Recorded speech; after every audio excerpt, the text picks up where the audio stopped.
welcome to Ireland on the Fly. Fishing for trout in temperatures over 40 degrees is not ideal, but this week's guest was only a matter of days ago doing just that. Mike and myself are joined for this episode by Tipperary angler Robbie Meagher, who's just returned from the European Fly Fishing Championships in Bosnia. Robbie tells us of fishing in extreme heat, where in one session his team captain had to supply him with bottles of water just for him to keep hydrated. This was during the heatwave that affected Central Europe in June. Robbie tells us of soft-mouth trout, Cold Spring rivers, chub and Mostar town, all of which were part of his experience during this competition. At 33 years of age, Robbie is a veritable young gun in the fly fishing world, but he is a latecomer to the sport, and this was all down to COVID. 6 years ago, when he found his normal pastimes curtailed, he tried his hand at fly fishing and has never looked back. After getting into fly fishing, he then got bitten by the competition bug and, to his credit, in a short space of time, qualified to fish for his country. No mean feat. Before we chat to Robbie, Mike, the World Cup entries are out in the post. Have you got yours? Coming to that time of year again, isn't it? Yeah, it's amazing. It's funny. Coming around, Yeah, because you were saying it there when we were chatting to Robbie. You're saying, God, you're looking back and it's in February and, you're thinking, oh, it's the start of the season. And now already we're looking at August and the World Cup. Yeah, that's it. Yeah, and it doesn't belong closing in, because you have that's the end of the month now. Sure, it's only about another fortnight really will be kicking off. Then you're into August already, and sure, you only have the month of September. It's it closes in very quick, doesn't it? Really quick. Like you think you go on the 15th of February, you think, oh, geez, that whole season is great. And, what I mean. You think it's going to be, you're going to be out every day of the week. Yeah, you do. You've great fucking notions, don't you? You've great notions, and it just doesn't happen. And then you know what happens then? You start to panic. Yeah. We're almost you start to kind of Jesus, you go, oh my God, because already once you get to the World Cup, after the World Cup, you suddenly go, oh, we've only 7 weeks left. Yeah, that's all. Yeah. And even at the minute now, they're saying next weekend is going to, the weather's starting to pick up, but they're saying it's going to be pretty hot next weekend. So, and there's probably a weekend you're going to lose because it's probably not going to be worthwhile. Do you know what I mean? So you can take that one off. That one's gone. Yeah, you know what I mean? So so it doesn't belong. You know what I mean? If you get a bit of warm weather now, it'll touch wood so far it hasn't been bad. You know what I mean? It's been staying fairly broken. You've gotten a few nice days, but you've had we haven't had any real kind of heat wave as such, bar those few days a couple of weeks ago, but they were only kind of 3 days really. So that's the only thing that might kind of make it complicated. But other than that, yourself, the lakes have been even still fishing pretty well enough, Yeah. So, yeah, we had a small competition. Finally got our tapping competition done here. That's right. Yeah. It wasn't bad considering there was very little fly. Right, 21 rods fish, but 11 had fish. Yeah. So we got a result. Yeah. Well, a few mayfly starting again, but as I said to you, if you get a spell of heat now, you know what I mean, that could kill that off. That's the only thing. Yeah. No, full Sunday there now. A lad out Sunday, a friend of mine there now. But hard no fishing with those. I got one really nice fish. You got a good fish, didn't you? Yeah, but funny, he had fry and mayfly. Do you know what I mean? He was obviously feeding it, but he had a pen fry, would say maybe about an inch longer, so he probably had half a dozen of them in him. Right, so you were saying that. So they're obviously switching on that now. Well, it's good because it's worth thinking of that. But it was interesting. He had a few mayfly as well, So so you'd be hoping now if we don't get, I know we shouldn't be. People will probably be saying, what the hell is wrong with them fellas? A bit of fine weather wouldn't go astray, Yeah. I think we're cracked anyway. Come here. So will you get out? Will you get out en masse before the World Cup? Well, that's the plan. Yeah, plan to get out a bit in it before the World Cup. But sure, yourself with plans. Great plans, but will it happen? What is it? The last couple of years, I haven't got to get out when I thought I would get out, but hopefully this year now. Yeah, I'd like to put a bit of time into it because I think it does make a difference. Yeah, it can make a difference. All right, can make a difference. Yeah, I think if you're on mask a bit, you will learn a few things, and I think it does stand you. Yeah, it does. See, last year, it was, I boated it, but was it probably in the last day or two before the final that you actually started to get a bit of a handle on. Yeah, it's true because, like, I mean, there were times, all right, and probably in the years back, we used to probably fish mask a hell of a lot more Yes, yeah, that time of the year, you and would have, like yeah, you would have, it's amazing, you'd have a better handle, wouldn't you? yeah. Because I You'd have even a knew way better handle. the day of the final last year, I had a good handle on the lake. Yeah, I remember that And from. few I days was on it, fishing like beside. I was fishing the two beside you, lads Mike. had, yeah, you know what I mean. They both had, they were both kind of like well placed, Yeah, they were uh, actually. and they were a little bit unlucky, like. Yeah, In fairness, if either of them had got a little bit more luck, they probably would have been lifting that cup, yeah, So, and again, like as I said to the lads, look, it's up to yourselves what you want to do, but if you're willing to trust me, I know where there's fish, So, you have to be kind of, if you can go that way in the heats, and say, you have a great chance of qualifying, That's the end of yeah, it. and that's it. But it's funny as you said, like how because you hadn't been on it much, but as the World Cup itself progressed, by the final day, you had a good handle on where to go. Oh yeah, yeah. Yeah, you were able to say to There's the no guys in hurt, the no one boat with fish. you. Yeah. Yeah, you were able to I say to the suppose guys in the boat the with new you. format is interesting as well. I know this year or last year there it was the deeps kind of played in, but the way they have it now, like it does lend you towards the shallows a bit. You know what I mean? So it has. I think it's good. I think in Yeah, fairness, if the it's not shadows looked ever at. come back, though, Mike, I mean, the last couple of years they haven't really performed well, but they will at some stage because I often think everything is in cycles. I think they will come back. Yeah, I think the year before last it was more kind of the shallows were fishing it, but like last year there, and like the shallows were poor enough, but then we had an awful lot of hot weather as well.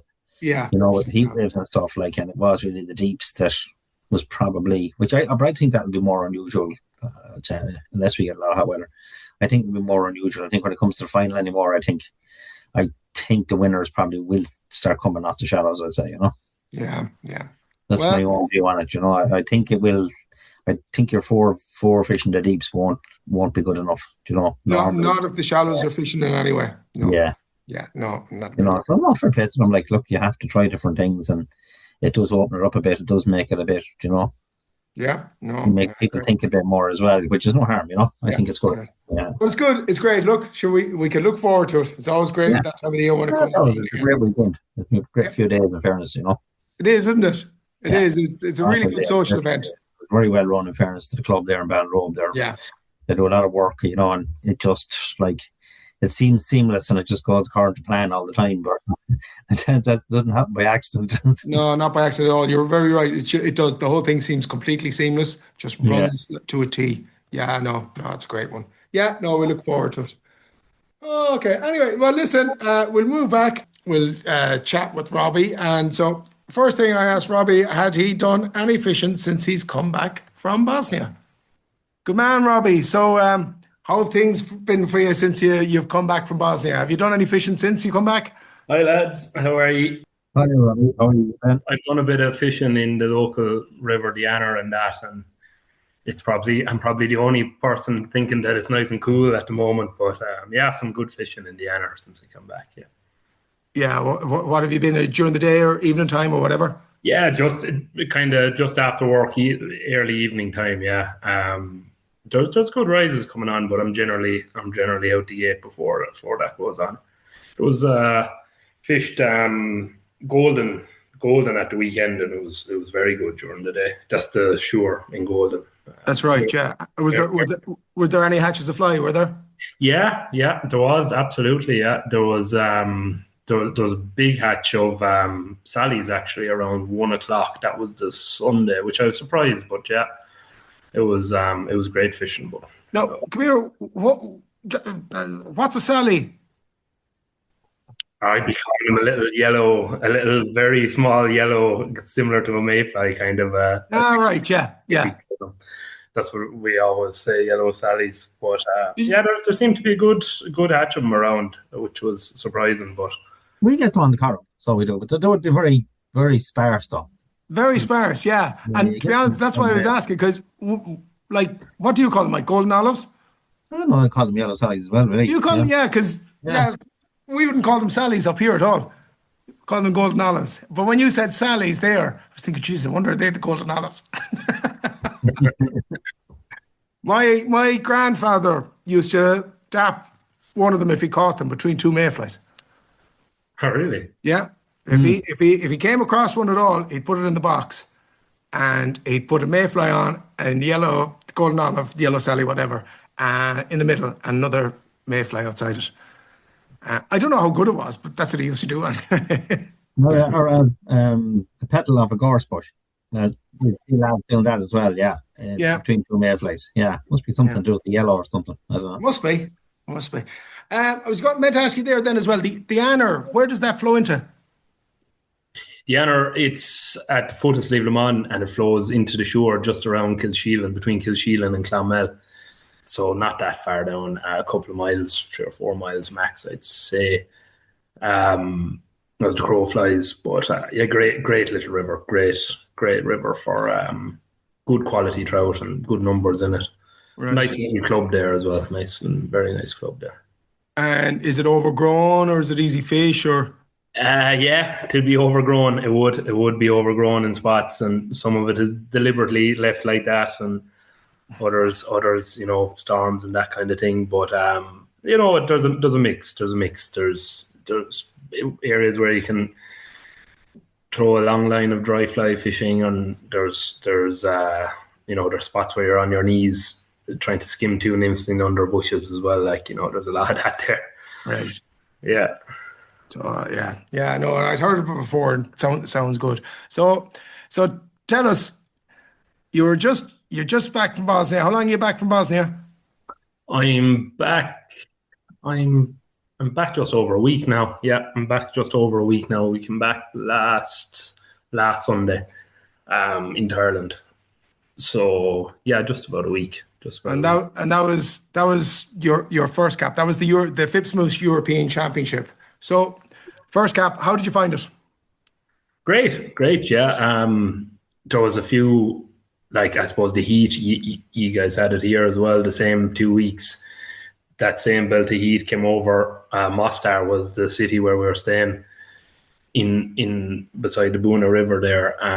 But the heat was manic. It was 40 plus majority, and it was dead. But it was great. It was great. The competition, the level of competition there was great to be a part of, and even the team that I went over with, it was great to be with them lads going over. I know them well from competitions here. There's actually 3 of them from the same area as me, which is rare enough. Right. Who was on the team, Robbie, with you? So it was Jim Russell, Dean Gates, Tom Drynan, Kevin Laffert,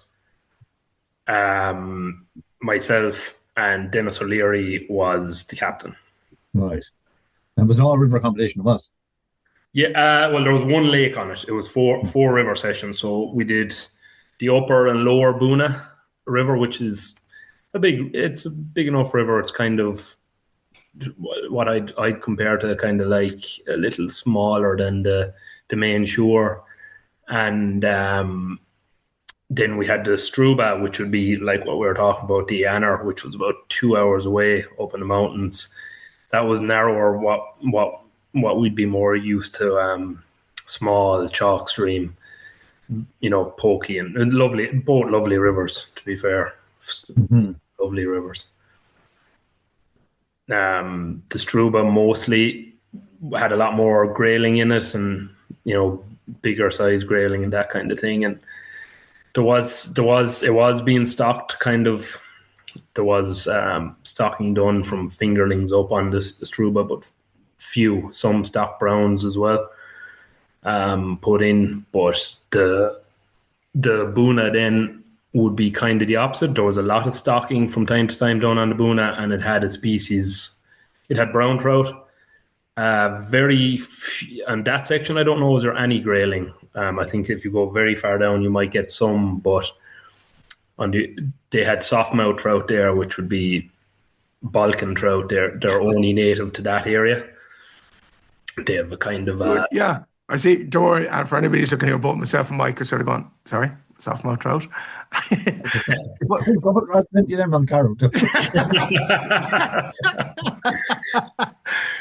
Come here. What's a softmouth trout? Yeah, they're as new to me now as anything going over, but they're like your brown trout. They have smaller kind of elongated lips that they use for. They're white when you see them in the water. Their lips are actually nearly completely white from turning over stones and stuff like that. And they have kind of a black stripe along the back of their tail and dark black spots, but they're unbelievable. They grow very big, and they fight crazy Wow. compared to even the big rainbows there, or the browns, or the grayling on the Strub, or anything. They've a huge fight. But they're a separate species. But like to the untrained eye, like if you didn't know about them, would you think, oh, it's a funny marked brown trout?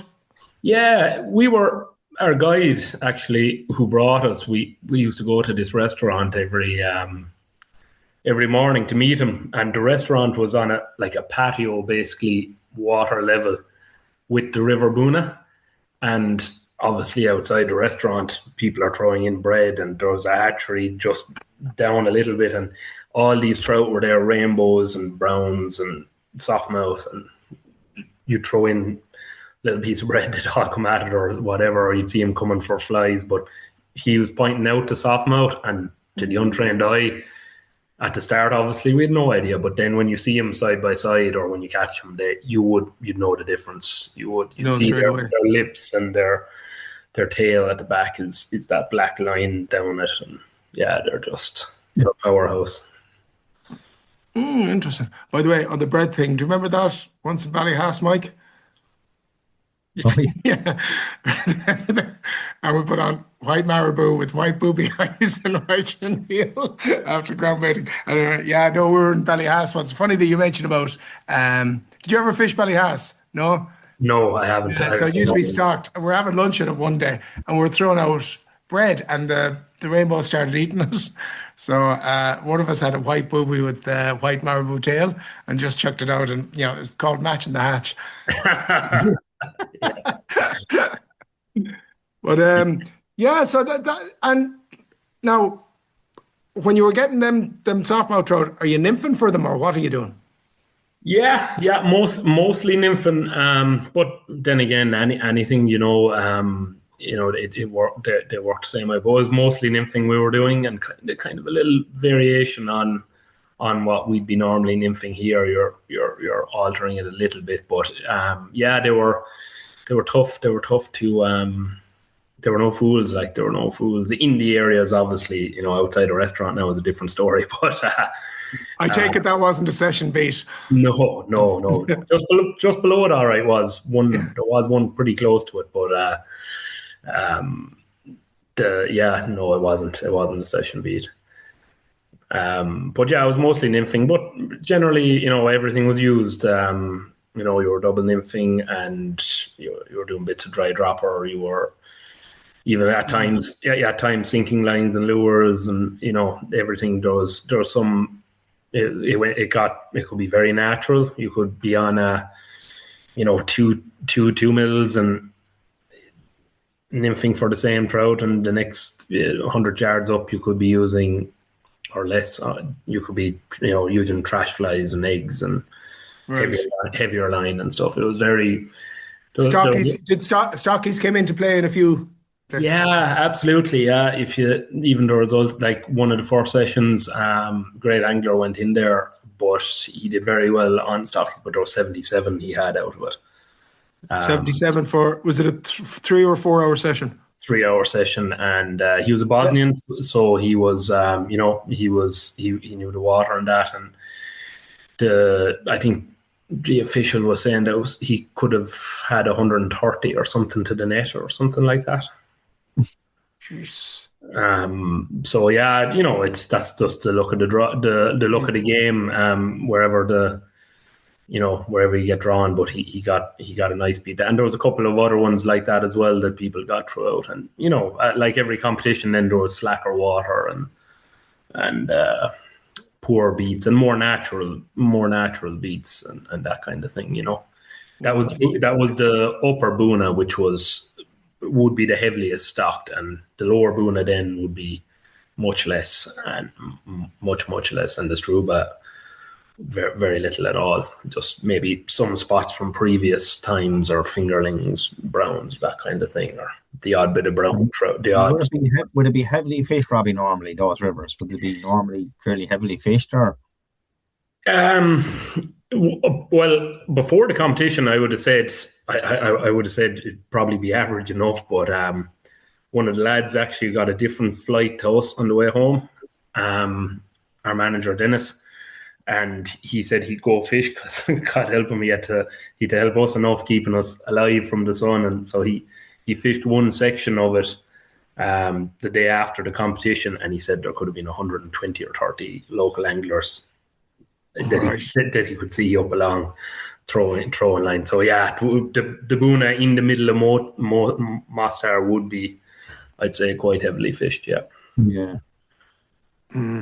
Right, yeah, obviously heavily fished. I meant to say it because I know in Slovenia there's a one fly rule right through, but you could use as many flies as you like.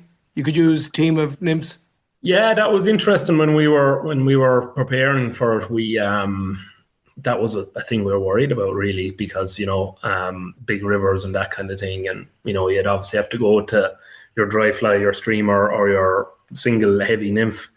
But shortly before the competition, I'd say it was 4 or 5 months, and I don't know, was it a deliberate tactic used or what was the thinking, but the rules went up and it was 3 flies, which surprised us. It is normally 1 fly, right? So it did that side of things did surprise us. Yeah. So they changed it for the competition. I think so. Yeah, they changed it for the competition on them 2 rivers. Yeah. Come here, with the temperature at 40 degrees. What was the water like? Yeah, the water on that upper Boona, well, the Boona in general, is coming out of the biggest spring source in Europe, is what we were told, and it's massive. It's as big as the River Blackwater coming out under a mountain, and the water temperature I think was around 5 or 6 degrees, which was, you'd say you'd think, like I thought before I got into it, that it would be, that's going to be nice to cool you down, but it plays havoc with your body, having half of it at 5 degrees and the other half at 150. Jeez, yeah. So like you were wading in 5-6 degrees and it was over 40 degrees up at your head and shoulders. Yeah, at times, yeah. Okay. Yeah. But the source itself is amazing to see that amount of, I don't know what cubic is coming down it, but it's huge. It's a full blown river coming out from under a mountain. It's amazing. Wow. Yeah. And come here, but you didn't have that then though, because Mike was asking there was a lake session. What was that like? The lake session, yeah. Mostar Lake, hell on earth for the Irish team. I think it'd be what the 5 of us would say. It was that was different again. It was just tucked in underneath a little mountain, and there was no breeze, as and there's very little breeze out there anyway, being where it is. But it was just, that was 40 plus every day, and it was. We did practice days, and the sessions were majority starting around 5 o'clock. Some were starting at 2 o'clock, which didn't really give you much. I know the idea behind it, but you're still at maximum temperatures during the day. But that lake was intense. Even in the practice days, everything, anything you do is tough. You're obviously you're not in the water either. Only for our captain Dennis O'Leary, he was very hands-on. To be fair, he was there with water, and like you know yourself, when you be fishing a competition, especially one that the lake we couldn't crack it. It was tough anyway. It was all chub. That we were told that it was, and previous competitions, the youths over there in 2023 was stocked, but I think the water temperature was too high for the youths at the time, and a lot of trout died. And even when we were standing in it, I think it was 20. Myself and Kevin Lafford were beside the checks, and I think they said it was 24 degrees in a practice session, in around 24 degrees. It was just boiling, and it wasn't even a lake. It was a reservoir at that. There was a little bit of flow on it, so it was incredibly hot there. Yeah. Now where we went, it turned out that most teams, including ourselves, we fell into the category. There was about 60% blanks on the lake throughout the whole competition, and unluckily enough, the Irish boys fell into that 60%. Which, look, we caught him in practice and everything that way. And we went over when we fished, and we had Kevin Lafford fishing first, which would be the dream. Like he's All-Ireland Banks champion this year, and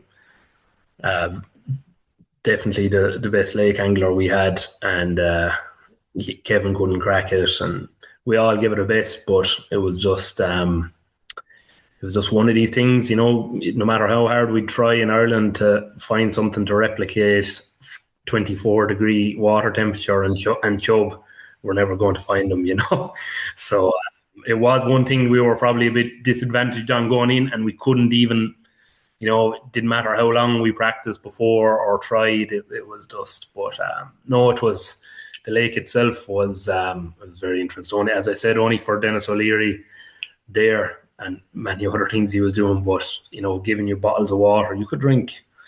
I think we were all drinking 4 or 5 liters of water in that lake session alone. Like it was right. Wow, it was tough. Yeah, because that's unreal. Like having to drink water just to cool down. But like it's a pity because like we all know it. All of us here have been on teams, and we always hope that one advantage an Irish team will have is that you can crack the lakes, which is pity that you didn't. But, that happens. Actually, did you find out what did crack the chub? Were you talking to any teams? And was it chub that you had to catch at it? I'm presuming at 24 degrees it was. Yeah, it was only chub. There was no... I think there was one trout caught all week. I heard. I'm not sure. But, yeah, as I said, we had our man there, Dennis, and he had it cracked what lads were catching him on into the first session, and we replicated it. And we did exactly what we thought was the same thing. As you know, you never find out until that last night when you're up and everybody is when there's a few drinks been taken. Yeah, it was the first thing I asked after my last session, getting on the bus to 5 or 6 lads, but they were all on the same thing as us, same fly as us. It was sporadic. You would French, Italians, blank. There was a high rate of blanks, and the difference between, as the two of you both know, the difference between 1 fish and 0 fish is colossal. So if each Irishman got 1 fish, it would be minimum 50 to 60 place points less. Minimum. Could be a maximum 100, which is, crazy to say 5 fish could do that. But, that's the game. That's the game. Avoiding the blank is the key thing, isn't it, really, in those competitions? You have to really try and avoid the blank. Yeah, it makes a huge difference, and it's something, and I think we all know it, when you do catch a fish in one of those sessions, like in any competition, but particularly in one of the sessions like that, you catch a fish, the relief that you have, it's really it's unreal. Yeah, so overall with that, team struggled a bit then, unfortunately. Yeah. Team. Well, the lake. The lake was the lake, and as I said, we fell into that category. Other than that, our rotations, even our rotations on the lake were quite bad throughout the 5. But our rotations and our beats, when it's all out in black and white in these competitions, what came off your beat before you, after you, throughout the session, and we got no rub of it at all. And when we did get a rub of it, and to be fair, the boys, brilliant anglers, we did get a rub of it, we held it and we did well in our beats. But it was just overall beats when you see one with 77 fish coming out of it, and then the bottom 10 might have less than 10 fish. That's the it's just the rub of the green, and we didn't seem to get it. On the river sessions at all, and of course the lake session could have went either way with anyone. There was no one team. I think there was maybe a good indication was, I think the Czechs who won, they all caught one fish, or they all caught a fish on the lake. Oh, right. And I think the top maybe 2 teams did. So it was, but other than that, it was very sporadic. There was very few teams, with more than 1 or 2 anglers. It wasn't that, one that they had a cracked and this was it. It was more a bit of luck and rotations and a bit of luck when a school of chub might pass by, and that kind of stuff. That's it. But the Czechs won it though, didn't they? Yeah. Yeah. So that and they fished very well as well. They fished very well as well. Yeah, yeah. But, that's the way it goes. I mean, like any competition, you always need the rub of the green, and things like that. And also as well with the analysis that comes out now, and you can look at what's been caught on the beats, on each beat that you can have. You can really check things. You can go through, you can go statistics mad actually on them, can't you? Yeah, absolutely. Yeah. And you could see every team had their own, done out on their phone, ready to, when their beat got called on the bus, and there was sighs and there was cheers, and when they got after the second or third day, when they knew which one they were going into. So, but I look, it probably happens a little more with places that are stocked heavy, like the Buna as well, in spots.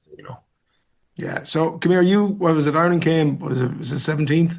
What was the thing? Yeah, they did. And just to bit of an idea, how many, if you look up to 12th, what was the difference in place points? I'll have to have a look. There was it was very little, wasn't there? I had a quick look at it. That's what you're talking about in that section. That's where the rub of the green can make, a fairly decent one into, get you out of the disappointment zone. Yeah. No, absolutely. Yeah. No, but that's it. I mean, we all know it. We've been there. You've been there, Mike.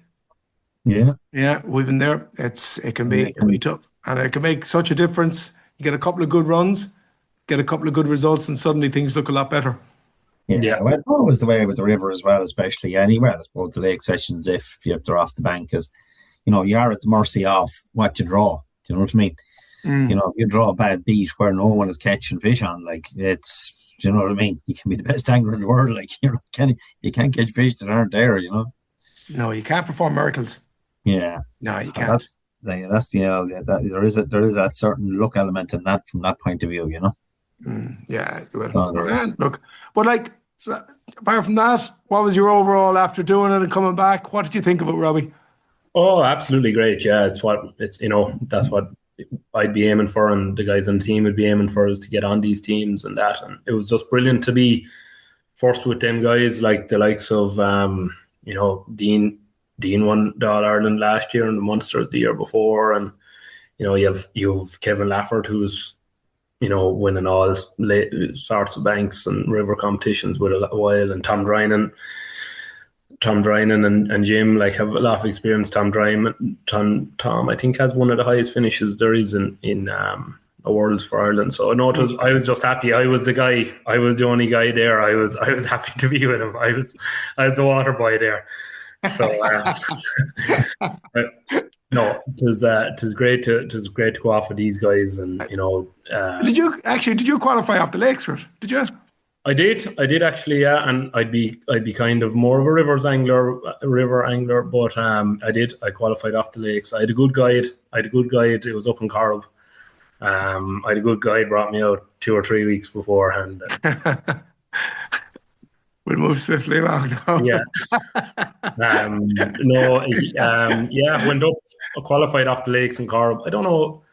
Do you remember? It was tough. It was a very tough time. Remember that day? Do you remember that day, Mike? Remember it was flat cam? Yeah, flat cam. But it actually fished. I had a fairly good day that day myself, but I wasn't in that. That's right, you did actually. Yeah, I remember that day. There was some decent fishing, even though conditions were not great. Yeah, it was tough enough, but the lake was fished pretty okay though. The lake was fished well enough, Fished well. There was a lot of sedges on it. It was fishing well to sedges around that time. There was a few really good fish caught there for a few weeks on sedges. Yeah, you had a bit of you had a lump that day, didn't you, Robbie? You had a good fish. Yeah. I had a good fish. I had about a 3-pound fish actually on a sedge. Yeah.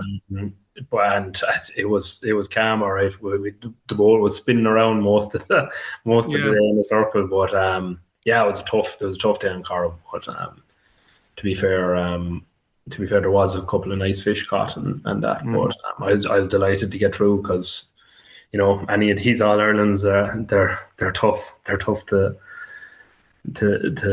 sneak a position on a team afterwards. Yeah, no, it's tough, but it's going at it. And come here, how are you doing this year on them? Good, yeah, good, and qualified for the All Ireland Rivers, and have an All Ireland Lakes as well to do from last year in Clarny. So yeah, tis grand.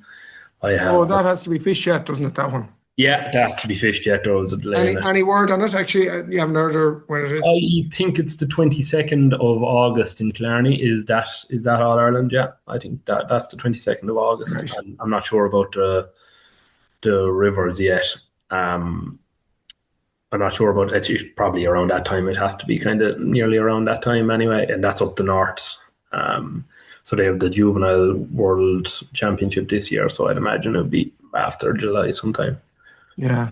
But yeah, look, it's you know, any year you're in them for a guy coming out of Munster, you're happy enough. Like, you know, you're happy enough. There's a big field down in Clarny there. There could be over 100 anglers go out. And there's a big field coming out of the Munsters as well. There's, you know, 40, 50 any given year of 2-day events. So I once I get out of that, I'm generally happy enough, you know. Yeah. And there's always a big field in the Munster Lakes. In the Munster Rivers, are you 2-day event now?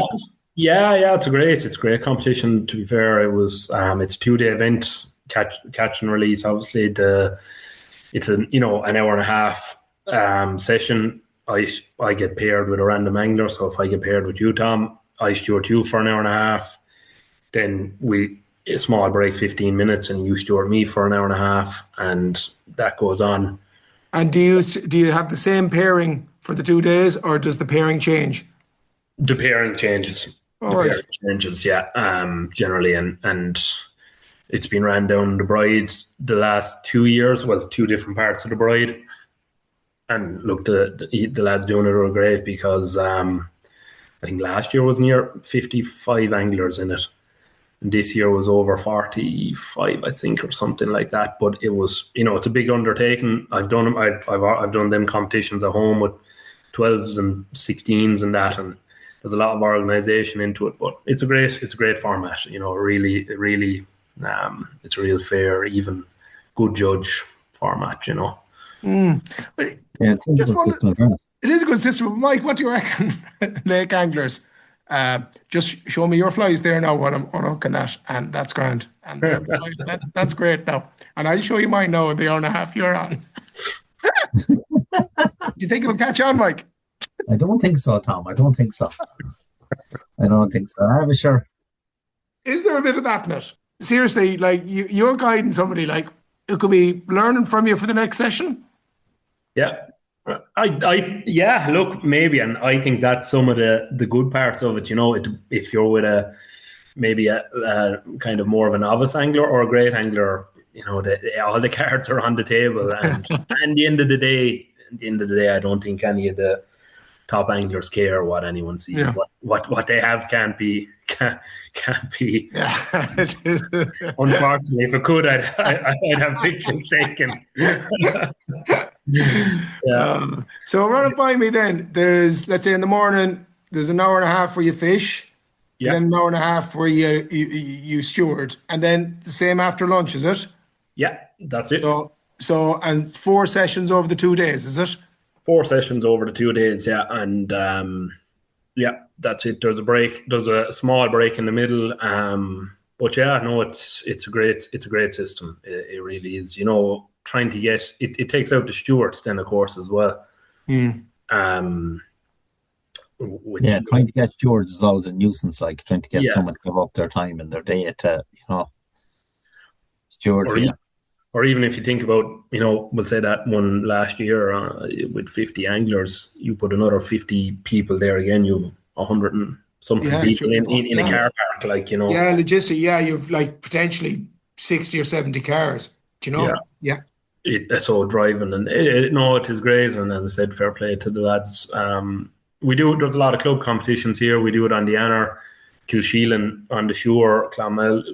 Like we've been doing it for a couple of years. Smaller, obviously, but it is a great system. I really, I really like it. It's very fair, and it's a good judge of everything. Because all the counts are out. Yeah, no, it seems good. All right, it seems really, really, really good way. Good way. And I think over 2 days like that, and over 4 sessions, you're probably getting a fairer result. Yeah. Oh, yeah. Like the it was done in the Avamore last year in the All Ireland as well, and no, it is definitely you have more variables. Actually, That could yeah, be. actually, I'm just thinking because I didn't tell you, Mike, but you were telling me, Robbie, was it this year in the first session because it was their flash flood or something? Yeah, there was down the And if right. you, Yeah, there was a yeah, big, and big flood. if you took just the first session, Mike, there was one fish caught all through everybody. That's all that was caught. Right.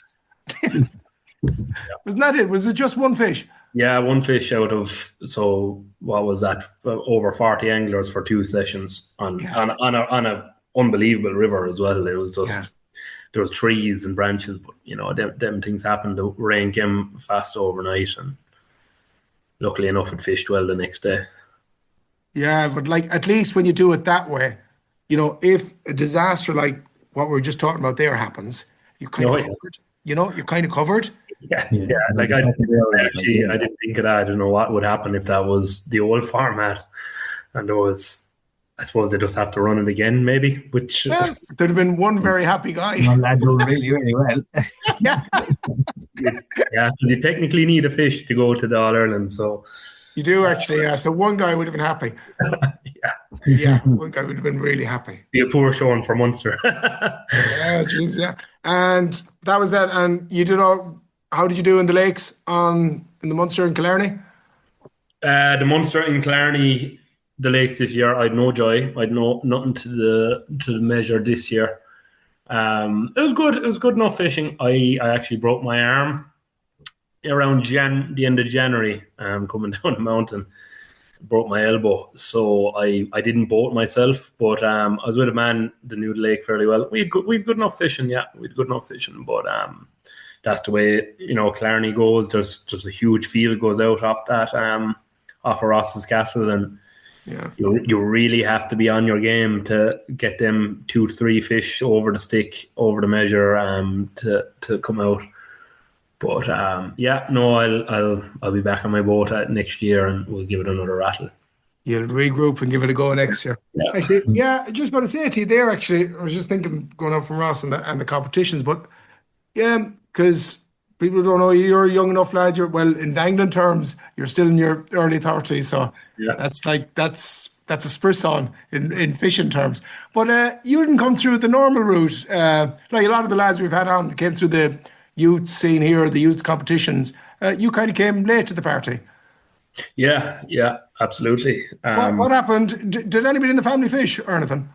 No, nothing like this. Just a bit of throwing lures for mackerel and stuff down. But no one fly fish. No. What made you take it up, Robbie? How did you get into it? Or it was all as growing up. I took it up around 6 years ago, which would be 27-ish kind of, and it was all GA and golf and every other conceivable sport that I could play. And I did a good bit of shooting and deer stalking and stuff with that at home, and we did. And when COVID set in, and all options, when the golf courses closed and the hurling fields closed and everything, we couldn't move anywhere, I said, "Geez, I'll learn how to fly fish. That'd be a thing now I could do, and that's something that I probably like." It's kind of around the outdoorsy scene as well. I knew nothing about it, absolutely nothing. The only thing I knew about fly fishing was there was a young guy, I'd say just out of the youths, a year or two, Robert Hackett. You probably know of him. Yeah. He used to do an odd bit of shooting with me and that, and I just texted him and said, "Will you bring me fly fishing, or how do you fly fish, or let's go fly fishing, or teach me how to fly fish, whatever." And he said, "Okay." I can only imagine now, thinking back, how much you were paying that must have been to hear. But Yeah, so what it was obviously that time in COVID when we thought the world was in, we couldn't move here or there. So we went down to the Anner, which was close. Luckily enough, I'm surrounded by rivers everywhere here. But we went down, and I think I bought a 7 weight, 9'6" 7 weight. I actually still have it off. I don't know what kind of a site, and it came. And I brought that down. Good And nipping rod, yeah. yeah, I remember that never got out of the packet anyway. I was handed a 10'6" 2 weight, and 7 8x with two size 20 nymphs. But I remember at the time, so Robert would be. I didn't know it all, but Robert would have been on every youth trip up along, and he would have won everything as a youth, and even as a senior would have done very well in world championships, and that just incredible angler. But to me, he was the only fly fisherman I knew, so I just thought he was okay, you know. So he does a bit, yeah. This is what they're all like. So he went down to the Anner and said, "This is how you do it." And he must have got 15 or 20 fish in front of me in 15 or 20 strokes of his rod. So I said, "Geez, this is the job." So he put me doing the same thing and set me up, and started catching a few fish up along, and it was just, it was from then on I was hooked, and I still didn't know. It took me a long time to know that he was actually very, very good. But as the whole kind of world stopped, we just went down to the Anner and kept fishing and fishing and fishing and fishing on the Anner, and eventually then, when things cooled off, I started meeting other fishermen, and I didn't really know what I was doing, but I was able to get fished, and the whole thing, did a few competitions, and after that, all I wanted to do, because he was so competition driven, it was nothing about relaxing or there was very few dry flies thrown in them first few years, but you were purely the lob. Purely as the lads, two ball bearings, as the lads they call it, two spark plugs, Tom. But dry dropper and everything was as fine as it could be, 7x, 8x, and all of a sudden when I started doing competitions, I enjoyed them and I was getting on well in them, and everything from that was just to do as well as I could do in competitions and practice as much as I could, and new techniques and new, unfortunately, new gear. As somebody who's in the tackle trade, it's never unfortunately. The gear will make me better, That's the dream you've been sold. This reel will stop me losing all them fish. And just kept going and got into the lakes the same way. The lads that, and the Anner and Kilsheelan and Holy Cross, Golden, all these places that we were all very tight knit down around, and all them anglers, there's just so many of them, very high quality anglers, and they'd all help you out. And to be fair, there's very little hidden from, and went off. If there was a lakes competition, then that started. When there was lakes competition, I got obsessed with going on the lakes, and I really got the bug. Yeah, I got obsessed. I spent weeks up on Loch Durg until I realised that there was other lakes. And then I went further afield, and I got boats and I got engines, and I went, Melbourne every competition I could. I've done it in them years, rivers and lakes. So it kind of sounds like a midlife crisis, but come here. You're nowhere near midlife yet. Don't be talking about midlife.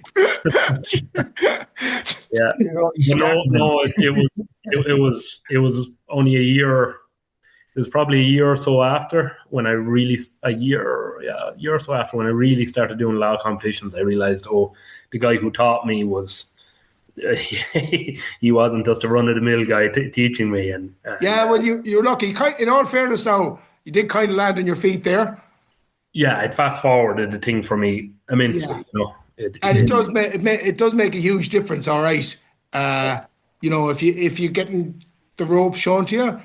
But you know, Mike, if you get, we've been lucky enough Oh to yeah, had and things. yeah. I mean, like it's all if you get start off fishing with someone right and someone that knows what they're doing, you know what I mean. You're on the right track straight away. You know what I mean. It's as well as that. Then I think those guys they're a bit keener. They're a bit more competition orientated. They're more interested in catching fish and they want to catch fish and but rather than someone going out for the day, kind of Looking forward to for the the day. lunch. You know what I mean? Yeah. So there is a difference that way. But Not there wrong is. with either, but there is a difference But that it's way. true what you say, Mike. That's right, and it's like you probably saw when you were with Robert or Robert as well, with yeah. Robert, yeah, with Two of us are Robert, Robbie. Yeah, but like when you're with, so as Mike said, when you're with somebody who wants to catch fish, it's great, yeah. because you watch them, and it's like a few, like Mike, when we were freaking learning things and bit like things when buzzer fishing started off here. If you were with a couple of lads who could buzzer fish, it's suddenly, and it's like you with the nymphs on the river, Robbie, but it made a huge difference if you were with somebody good who showed you how to do it right. Yeah, no, absolutely. Like, I mean, even I see it. I've done it with lads since my father-in-law is taking it up at the moment. But when you can bring a guy out and you can get him, 10 fish to the net easily enough by just giving them the right setup and putting them in the right spot, it's blood. You're blooded into it. Then you know. You're not spending a day out there snagging, and even when you do, you're happy enough because you're getting fish. But yeah, no, that was how I got into it. Yeah, that was before that. It was. And you haven't looked back since. Oh no! Look too. Yeah, maybe someday I'll get into, but no, it's consuming now at this stage. Yeah, it's every day. You do many lake competitions now between you go to the World Cup or do you fish out like Yeah, that? I love actually lake fishing, and I love lake competitions. Did a lot. Did the World Cup, did Melbourne catch and release, did John Carb, did down in Clarny. It's just the only problem is where I am in. So I'm just outside Fethard, between Drangan and Fethard in Tipperary. You have a good spin to any lake that's there. So even to practice, but generally I try to fish all of them if I can. This year now was a bit of because of Bosnia, where the time it fell. Yeah, exactly. Practice in May and stuff like that, and we're just back now. And sure, I could be if I head away anymore now, I could be kicked out. So yeah, I any lake competition I can do, Mike. I do. I try to do it. Yeah, I try to do it. Yeah, and why not? Fishing like ourselves, Mike. Yeah, actually. Yeah, I know. Try to get the interview on for the World Cup here, sitting on the desk here beside me. It's how much fill that out now the next day, and Let's do that. that'll be the next thing. We were looking forward to the vision come February, and the next thing you're nearly into August. Do you know what I mean? So Yeah, just goes so quick. Yeah. Actually, back and just when you mentioned it there, and I wanted to ask you, and it's probably not a lot to do with fishing. What was Bosnia like? Is there still hangovers from the conflict that was there? I know it's 30 years ago now, but did you notice anything? Yeah, you would. Would you? We were in Mostar, which would have got a pounding. To have got the worst end of the stick there. But yeah, no, definitely. You can see the bullet holes in some buildings still, and graveyards and that. But absolutely, you could definitely still tell there's still quite a big divide. There's a big river that runs through the middle of Mostar called is it the Nervata? It at one side separates one and the other. That's what separates, I think, Bosnia and Herzegovina, if I'm right. Yeah. But there's definitely a big contrast from coming out of Dubrovnik into Bosnia, yeah, and Mostar especially. But that's was Mostar the one with the bridge, wasn't it? It is, yeah. Yeah. It is. Yeah. No, is it? Yeah, but you'd still notice it all the same. Oh, you would. Yeah. Yeah. Oh, jeez.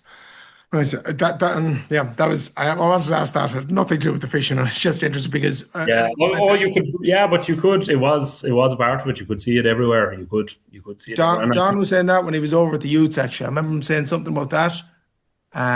The youth team was over a couple of years ago, wasn't it? And that somebody was on, and they said, yeah, you could still notice a bit of it. Still notice a bit of it, even though it's never good. God. Right. So Mike is going to set you up there, and he has something to say to you before we go there, Robbie. You know the drill probably at this stage, Robbie. We normally ask everybody that's on to, tell us about their most memorable fish, whether it be a chub or a trout or a. It'd be a first if it was a chub. We'll wait. We wouldn't say trout, like it seems like I lost one in that lake session, and Dennis O'Leary and me, I think, will remember it from all time. All right, I don't want to bring up reoccurring. So there's a possibility it could be a chub.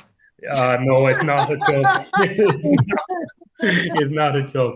It's not a chub. I was thinking about it, and it was hard enough to think about which one, but it was between two. One, I can remember that first fish I took on the Anner down there. That was one, definitely, and it was about 6 inches at best.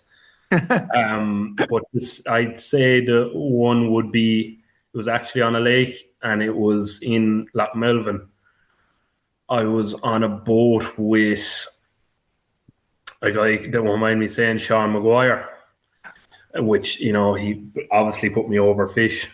And we were fishing down beside one of the islands in the competition, and I think it was, we were fishing down alongside one of the islands, and we were getting on pretty well, and I threw out an octopus and hit into very shallow water, and hit into a gillaroo just around 3 pound weight.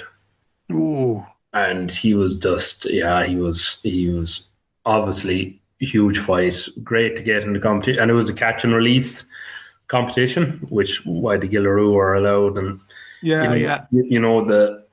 the measures, you couldn't even get them into. If it bent open the measure flat, you wouldn't go into it. Oh.